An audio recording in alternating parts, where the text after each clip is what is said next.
이번에는 암호화폐에 대한 A부터 Z까지 명쾌하게 한번 풀어보겠습니다. 이순영의 암호화폐 시간입니다. 경제팀의 이순영 기자 나와 있습니다. 네, 안녕하십니까? 네, 안녕하세요. 앞서서 강력한 규제 얘기를 하는 덕분에 약간 분위기가 무거워졌는데 이제 첫 번째 질문을 드리겠습니다.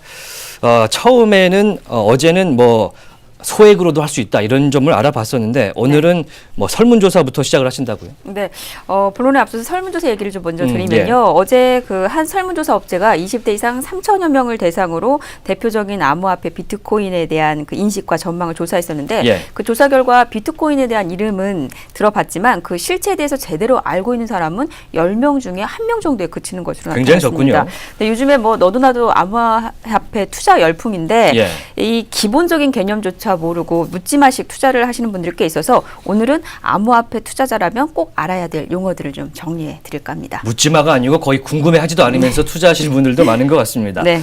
일단은 좀 용어를 좀 알아보죠. 암호화폐 하면 블록체인이라는 단어가 따라 붙게 되는데 블록체인부터 좀 설명을 쉽게 해주시죠. 네, 흔히들 4차 산업혁명 시대 핵심 기술은 블록체인이다. 이런 얘기 많이 들어보셨을 겁니다. 이 블록체인은 인공지능과 더불어서 4차 산업혁명 시대의 핵심 기술로 꼽히는데요.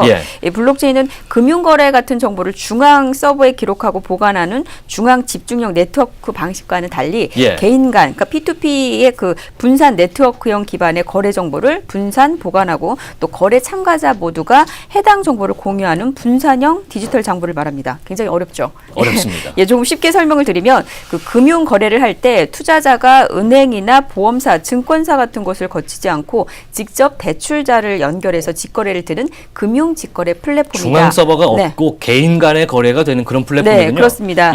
직거래니까 그 유통 구조가 줄었고요. 당연히 가격은 낮추고 속도는 높아지고 범위는 넓혔다. 이렇게 보시면 될 것 같습니다. 일종의 집단지성 이런 느낌인 것 같은데 일단 블록체인 설명 중에 P2P 기술을 사용해서 네트워크 참가자들이 공동으로 기록도 하고 최종 승인을 한다. 이런 설명들이 있는 것 같은데 여기서 나오는 얘기들이 공개키, 암호키 이런 것들이 또 있습니다. 이건 또 어떤 설명인가요? 네, 암호화폐 거래는 앞서 말씀드린 대로 블록체인이라는 불리는 그런 공개된 장부에 기록이 되는데요. 이때 보안과 그 익명성 보장을 위해서 공개키 방식으로 암호화를 합니다. 그래야 안전하겠죠. 그렇습니다. 그래서 공개키는 암호화폐 송금 시의 계좌번호에 해당한다고 보시면 되고요. 또 이 암호키는 공개키가 만들어질 때 사용되는 열쇠, 그러니까 그 개인키 중에서 공개되지 않고 비밀리에 사용하는 개인키를 말합니다. 그래서 그 이용자가 암호화폐 거래소 홈페이지에서 회원을 가입하고 등록하고 거래할 때마다 입력하는 그 비밀번호와는 조금 다른 것이다. 이렇게 보면 되겠습니다. 그렇군요. 그런데 암호화폐 보통 인터넷으로 많이 거래를 하지만 어떤 형태로 갖고 다닐지 이런 것도 선택을 또 할 수가 있다면서요? 네, 그렇습니다. 이때 나오는 용어들이 이제 전자, 지갑, 월릿인데요. 월릿은 그 비트코인 주소와 비밀 키가 담겨 있는 소프트웨어입니다. 암호화폐를 저장해두는 장소로 개인 계좌에 해당한다라고 보시면 됩니다. 이 월릿은 크게 핫월릿과 콜드 월릿으로 나누어지는데 이 핫월릿은 네트워크에 접속되는 지갑으로 해킹 같은 위험에 좀 노출될 리스크가 있는 반면에 특정 서버에 데이터가 저장이 돼 있어서 개인의 실수로 잃어버리는 일은 피할 수 있습니다. 이 반면에 콜드 월릿 그 월릿은 네트워크에 접속돼 있지 않은 지갑으로 USB에 옮겨서 그 데이터를 옮겨서 사용할 수 있습니다. 휴대 가능한 콜드 월릿은 해킹 같은 위험에서는 좀 보호받을 수 있는 장점이 있지만 이 월릿을 잃어버리거나 아니면 단말기 고장으로 데이터 복구가 좀 어려운 상황에 처한다면 손쓸 방법이 없습니다. 한마디로 지갑 잃어버리는 것과 같은 일종의 지갑 같은 공인인증서를 갖고 다니는 그런 것이 콜드 월릿이군요. 네, 그래서 그 콜드 월릿은 그 분실과 같은 위험이 있고 핫월릿은 해킹 위험이 있기 때문에 이용자 본인이 가입한 그 거래소가 이 어디에 자신의 그 자산을 암호화폐를 보관하고 있는지 이것도 좀 살펴볼 필요가 있습니다. 네, 지금 얘기를 듣다 보니까 점점 어려워지기 때문에 저도 머리가 지금 복잡해지고 있는데 일단 용어가 나왔으니까 말이죠.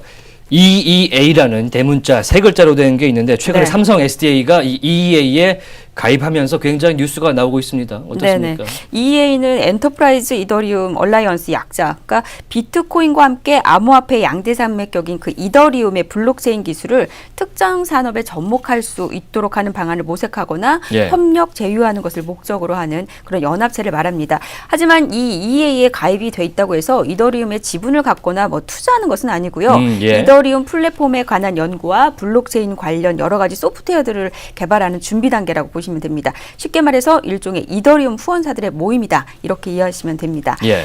그리고 EA에는 현재 인텔과 JP보건, 마이크로소프트, ING 등 100개 이상의 글로벌 업체가 참여를 하고 있고요. 또 앞서 언급한 대로 국내 기업 중에서는 지난 5월에 삼성 SDS가 합류를 했고 그 이후 3차 때 SK텔레콤이 포함이 됐죠. 플랫폼이자 서드파티라고 보면 될 것 같습니다. 네.